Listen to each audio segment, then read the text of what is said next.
no surprise here, ESPN has this as the number 1 ranked roster in the NFL leading into the season here. Football Outsiders, if you look at this team last year, third overall offense, fifth overall defense. So it was a top 5 team overall any way that you look at it. Their mean projection this year, win total for them is 11.1 wins.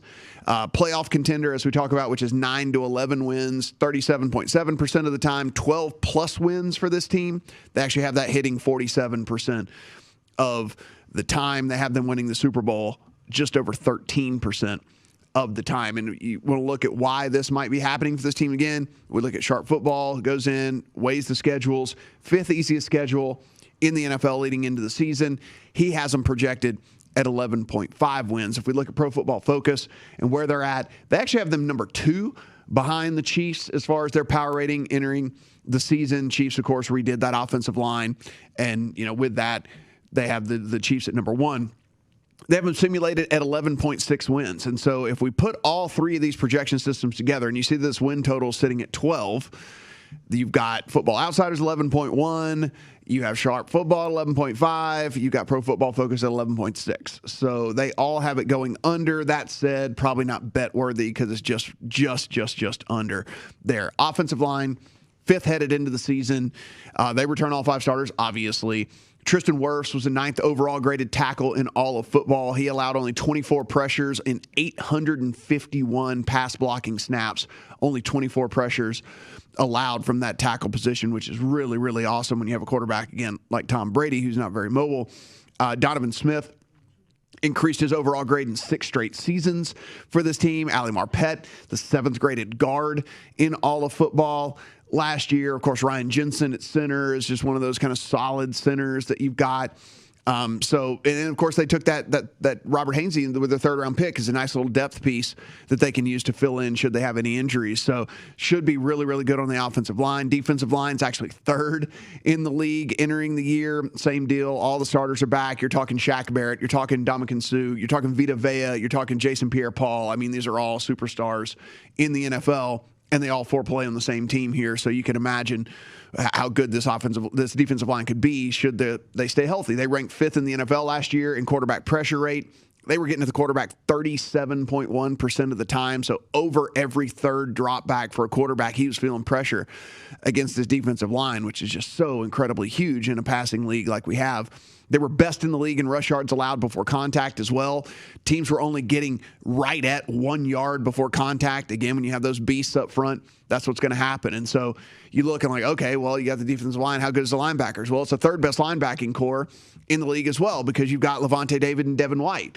Levante David is one of the very best linebackers in all the NFL, and then Devin White plays this super high variance style, which is why you see him either getting beaten where you're going like, what was Devin White doing right there, or making like some superstar play because he just plays a super high variance style, and I guess they're okay with it, especially when the other guy's Levante David and he can kind of hold things down.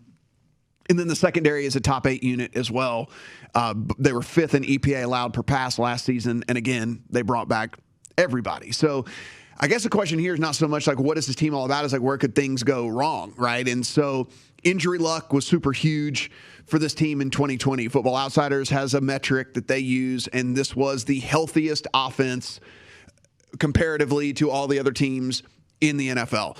And really one of the things that we talk about that is so underrated, which you will hear us talk about all NFL season long, so get used to it, is offensive line and offensive line injuries, because those go under the radar. People want to talk about the skill position guys. Those are the fantasy football players and things like that. But what they don't talk about is when a left tackle is out or when the center is out and like not having that continuity on the line. Well, they had all 5 starters on 76 of 80 games last year. So obviously 16 games, 5 starters each, 80 possible games, 76 of the 80 games, they had all 5 starters start and play the entire game. So it was just huge. That's amazing for this team last year. So maybe things go wrong there, right? That maybe there's some injury luck that goes against them where they had a ton last year.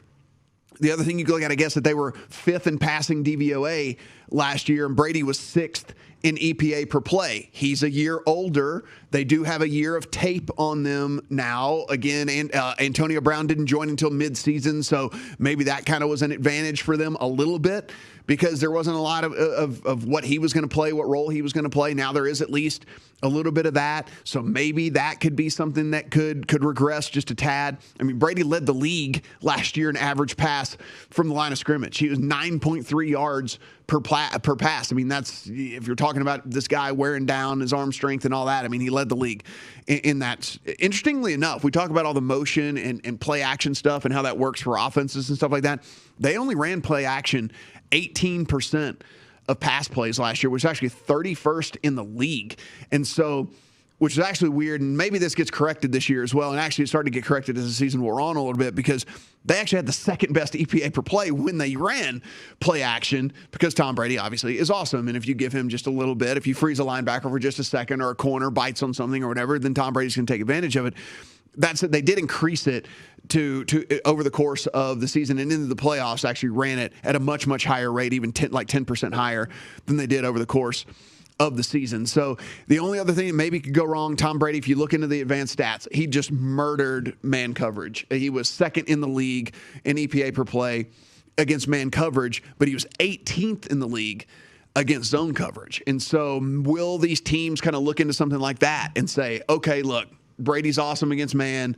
We just need to run zone. Maybe we can try to keep all these, high-flying receivers in front of us, and maybe we don't allow him to throw the ball down the field as much as he did and things like that. But, I mean, if you look and you try to poke holes in here, that's really all we can do is look at and say, okay, maybe there's regression involved, right? I mean, like that's it, because there's just when you have a top 5 offensive line, a top 5 defensive line, a top 5 linebacking core, a top 8 secondary, you start to look and say, where do things go wrong? And I mean, outside of injury, which again was they were very, very, very fortunate last year, or just Brady regression. And outside of that, I don't see how they're not in the mix again this year. It's the injuries, which you're right, has to regress, right? I mean, that's just going to, by all counts, can't be that good, if that fortunate. Brady's 44. Just want to point that out. He's 44. Like, we're getting into Blanda territory. It's unbelievable. And then I still, and congratulations to you for hitting your NFC future on the Bucs last year, but I still get back to the postseason. And remember, they got by Washington, the Taylor Heineke game, 31-23. They won that in maybe closer fashion than most people thought.